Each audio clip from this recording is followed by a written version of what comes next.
बिस्मिल्लाहिर्रहमानिर्रहीम।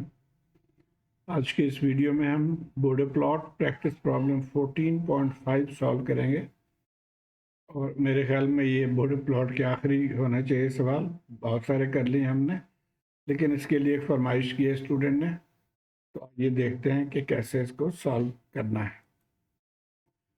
तो ये क्वेश्चन है, यहाँ पे देखिए 10 न्यूमरेटर में और डिनोमिनेटर में ये दो फैक्टर्स हैं।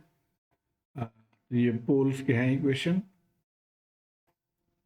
तो सबसे पहले हमने s को j ओमेगा से चेंज कर लेना है, और ये ध्यान में रहे कि s और j ओमेगा इंटरचेंजेबल है। शॉर्टकट के लिए s लिखा जाता है, डिटेल में जाएं तो बेसिकली ये j ओमेगा ही है। अच्छा, तो इनको सबको हमने चेंज करके इस फॉर्म में लिख लिया। अब हमने पहले भी पढ़ा था कि एक स्टैंडर्ड फॉर्म में इनको लाना होता है। अब स्टैंडर्ड फॉर्म कुछ इस तरह से है कि 1 प्लस समथिंग होना चाहिए। अब हमारे केस में तो ये नीचे वाला टर्म है, हमारे पास ये टर्म है जो क्वाड्रेटिक फॉर्म में है, तो इसको भी 1 प्लस J2 और ये शेप में लाना है। तो उसके लिए हम क्या करेंगे, इसको तो पहले हम उल्टा के लिख लेंगे, यानी 400 को पहले लेकर आएंगे, फिर ये रहेगा, फिर इसको राइट पे ले आते हैं। तो ये हमने कर लिया। अब 1 लाने के लिए हम यहाँ से 400 कॉमन ले लेंगे। तो 400 हमने बाहर निकाल लिया, कॉमन ले लिया, तो ये इनसाइड इक्वेशन बना। लेकिन यहाँ पे भी आप देखिए, हमारे जो फार्मूला में ओमेगा ओवर ओमेगा एन है, और यहाँ पे भी ओमेगा ओवर ओमेगा एन है, यानी नीचे 20 होना चाहिए यहाँ पे भी, just to be in this form. वैसे कोई फ़र्क नहीं पड़ता, एज लॉन्ग एज आपको ये समझ में आए कि जो डिवाइड हो रहा है, जो ओमेगा एन है, हमारा कॉर्नर फ्रीक्वेंसी। बहरहाल इसको हम उस तरह से लिख लेते हैं, यानी 0.2 को हम 4/20 लिख सकते हैं। तो अब ये प्रॉपर इस शेप में आ गया, और सिंप्लीफाई कर लेते हैं। 0 0 काट दिया हमने, तो ये नीचे और 40 आ गया। अच्छा, अब यहाँ से हमने पहले भी पढ़ा था कि ये फेजर जो है उसको मैग्नीट्यूड और एंगल फॉर्म में लिख सकते हैं, और लिखकर हम प्लॉट करेंगे। तो मैग्नीट्यूड फॉर्म में इन तमाम चीज़ों के मैग्नीट्यूड हमने ये लंबी लाइन लगा दी तो शो कि इनके मैग्नीट्यूड लेना है। और हम बेसिकली जो हम प्लॉट करते हैं वो डीबी में करते हैं, यानी 20 लॉग के फॉर्म में लेना होता है। तो इस चीज़ को जब हम डीबी में करेंगे तो ऊपर आ जाएगा 20 log 1, और ये नीचे जितने भी हैं उनके साथ हम माइनस लगा देते हैं, तो -20 log 40 हो जाएगा, फिर -20 log j ओमेगा, और -20 log ये टर्म। ये सारे डिनोमिनेटर टर्म्स जो हैं इनको अब पोल भी कहा जाता है। तो माइनस से आप परेशान ना हो, क्योंकि जब आप ऊपर लेके जाएंगे तो सबके पावर -1 हो जाएगा, और जब आप लॉग लेंगे तो वो पहले आ जाएगा। तो इस तरह से ये माइनस आ गए सबके पहले। अच्छा, अब एक चीज़, जब हम फेज एंगल मालूम करेंगे तो हमें इस चीज़ को ध्यान में रखना है, इस फार्मूले को, कि अगर x प्लस जे वाई के फॉर्म में हो तो उसका जो एंगल है, फेज एंगल, वो होता है tangent inverse y over x। तो ये अगर नीचे है, यानी डिनोमिनेटर में है, अगर इस तरह का टर्म, तो उसके लिए यहाँ पे माइनस साइन आ जाएगा, यानी minus tangent inverse y over x। ये किसी एक वीडियो में मैंने बड़ी तफसील से इसको एक्सप्लेन किया हुआ, तो आप उसको देख सकते हैं अगर आपको कोई डाउट हो। अच्छा, अब यहाँ पे हमने बाकियों का तो फेज एंगल, इनके तो फेज एंगल 0 होगा क्योंकि ये कांस्टेंट है। ये इसका फेज एंगल, ये जे की वजह से 90 डिग्री, ये भी आसान है। इसके फेज एंगल मालूम करने के लिए हम इसको ज़रा सा रीअरेंज कर लेंगे इस फॉर्म में, यानी एक्स प्लस जे वाई के फॉर्म में। अब यहाँ पे देखिए, ये जे का टर्म है, इसको हम एंड पे ले जाएंगे, और ये बाकी दो टर्म्स को हम पहले लेकर आ गए, तो ये हमारा रियल हो गया और ये इमेजिनरी हो गया। एक चीज़ मैं बता दूं, यहाँ से अगर आप देखें तो एक्चुअली ये माइनस साइन हो गया। इन दोनों में चेंज क्या है कि यहाँ पे माइनस साइन हो गया, और माइनस साइन की वजह क्या है कि जब हम स्क्वायर लेंगे यानी जे स्क्वायर, तो जे स्क्वायर -1 के बराबर होता है। तो बाकी ऊपर ओमेगा स्क्वायर हो गया और नीचे 20 स्क्वायर, तो इसलिए ये टर्म विद नेगेटिव साइन आ गया। बहरहाल अब ये हमारा रियल टर्म हो गया और ये इमेजिनरी टर्म। तो अब ऊपर हम ये वाला टर्म लिखेंगे और नीचे हम ये टर्म लिखेंगे जब हम फेज एंगल मालूम करेंगे। तो ये पहले हम फेज एंगल फार्मूलाज को देख लेते हैं। जैसे मैंने बताया कि जो कांस्टेंट हैं, इसके फेज एंगल 0 है, इसके फेज एंगल भी 0 है, इसके फेज एंगल जे की वजह से -90 है, और ये जो क्वाड्रेटिक टर्म है उसका फेज एंगल इस फॉर्म में हमने लिख लिया। और अब इस इक्वेशन को लगा के यानी माइनस टेंजेंट इनवर्स, जो इमेजिनरी टर्म है वो ऊपर है और रियल टर्म्स नीचे आ गए। तो अब ये दो इक्वेशन हमारे पास आ गए, इनको हमने प्लॉट करना है। तो हमने लॉग ग्राफ ले लिया लॉगरिथमिक, यानी हॉरिजॉन्टल स्केल जो है वो हमारे लॉग स्केल है। ये देखिए यहाँ पे 0.1 है, उसके बाद 1 है, उसके बाद 10 टाइम्स 100, 10 टाइम्स 100, 10 टाइम्स 1000, इस तरह से हो जाता है। और जो वर्टिकल स्केल है वो लीनियर है। ये हम 0, 20, 40 और इसी तरह नीचे हम लेकर इसको आ गए। तो ज़रा बड़ा लिया है कि हमारी वैल्यू इसमें जो है वो तकरीबन 160 तक हम जाएंगे।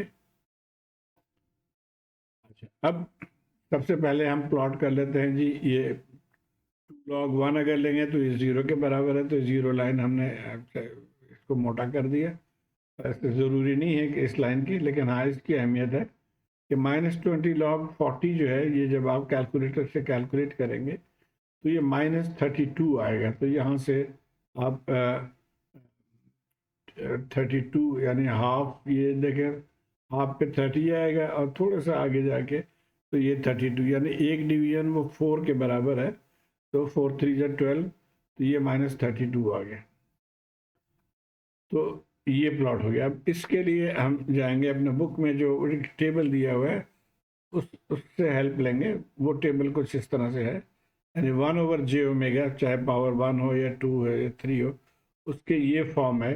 जब 1 होगा पावर, यानी सिंपल 1/j⍵, जो कि हमारे केस में यही है, उसी को हमने लॉग फॉर्म में लिख लिया था, तो ये है। तो उसके लिए दो चीज़ें हैं। एक तो इसकी जो स्लोप है वो -20 dB पर डिकेड होगा, और इसने क्रॉस करना है 1 पे, 0.1 को क्रॉस करना है। तो आइए अब हम देखते हैं, हमारे यहाँ ये 0.1 है, यहाँ इसको इसने क्रॉस करना है, ऊपर से नीचे लाइन जाएगी। और 20 dB पर डिकेड का मतलब है कि हम यहाँ से 20 से चलेंगे एक डिकेड पे, ये एक डिकेड है, तो एक डिकेड पे इसको ये 0 लाइन को टच करना चाहिए। यानी यूं लाइन हम ड्रॉ करेंगे और इसी लाइन को हम एक्सटेंड कर देंगे ऑल द वे, जैसे कि यहाँ दिखाया गया है। ये देखिए, ये हमारा हो गया जी 20 log j⍵, ये टर्म। अच्छा, अब इसको कैसे प्लॉट करेंगे, इसके लिए भी हम उसी फार्मूले के हेल्प लेंगे। फार्मूले को देखिए इस तरह से, इसका फार्मूला ये है कि अब जब क्वाड्रेटिक इक्वेशन हो यानी पावर 2 हो, तो ये 40 dB डाउन होगा, -40 dB डाउन। और ये जो इसके कॉर्नर फ्रीक्वेंसी है, जो कि हमारे केस में 20 है, कॉर्नर फ्रीक्वेंसी से इसने नीचे जाना है। कॉर्नर फ्रीक्वेंसी से पहले ये 0 लाइन पे 0 होगा। तो अब हमारे केस में ये कॉर्नर फ्रीक्वेंसी यहाँ पे है 20, इसका मतलब इससे पहले ये 0 है और यहाँ से 40 dB पर डिकेड इसने नीचे जाना है। तो ये कुछ इस तरह से है।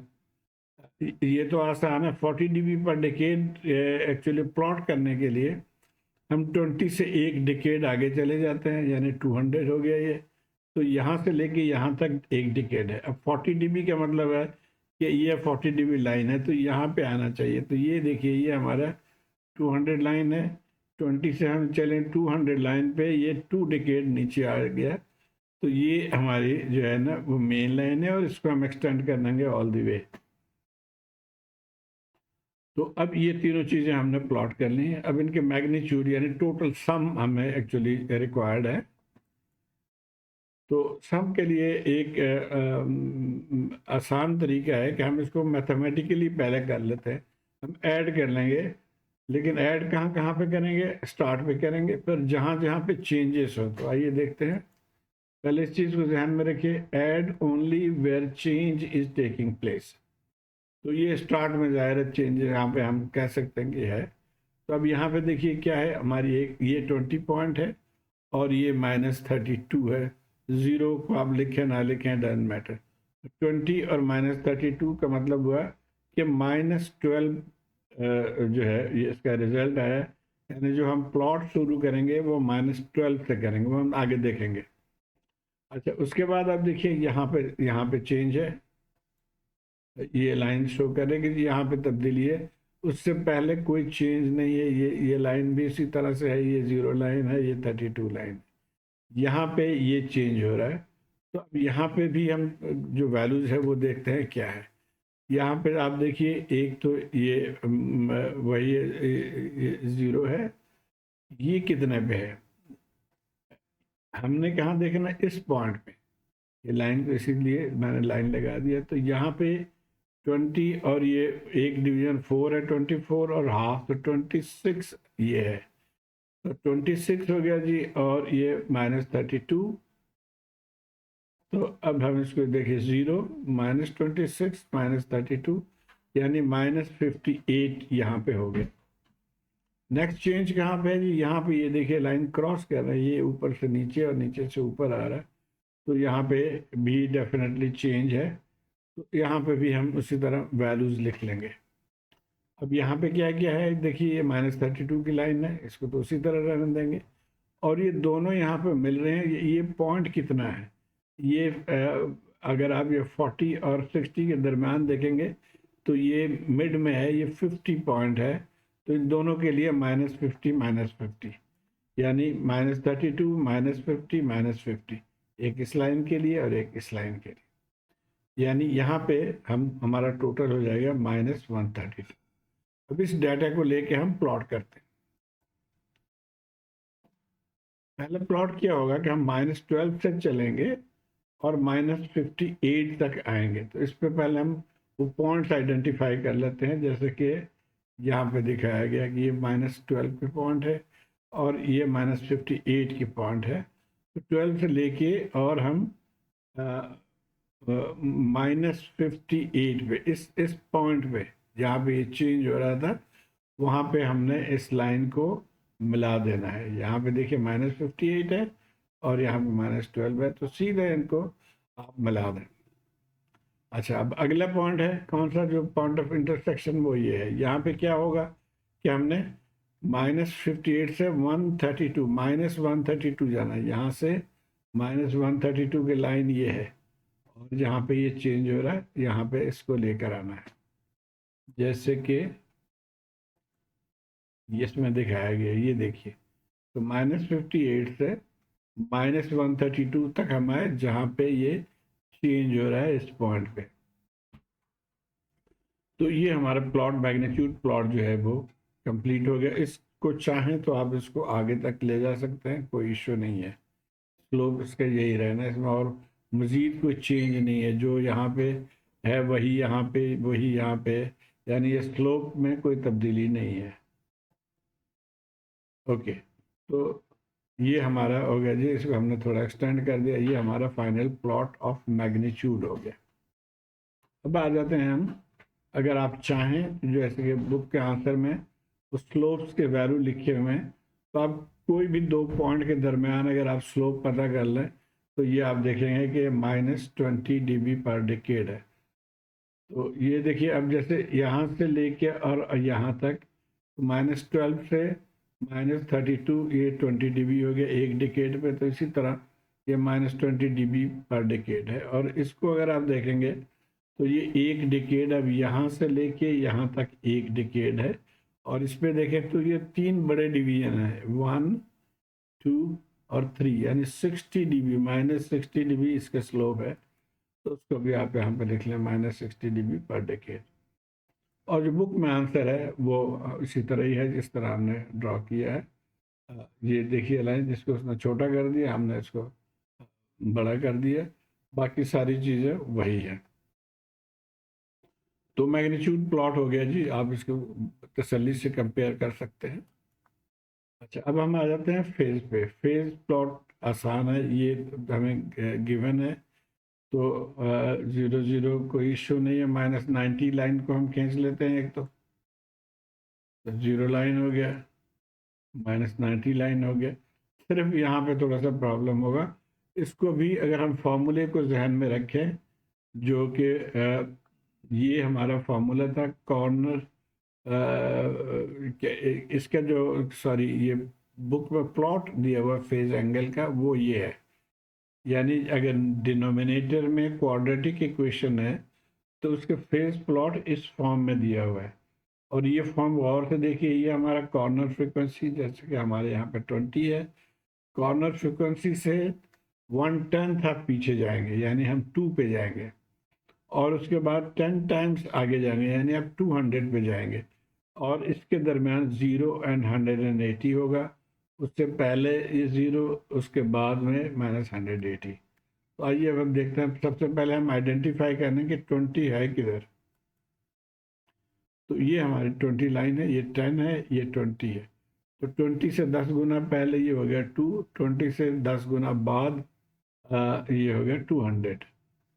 तो अब 2 और 200 को हमने मिला दिया, और ये 180 डिग्री स्लोप। अब ये देखिए 90 डिग्री है, ये 180 डिग्री है, तो यहाँ पे हम मिलाएंगे।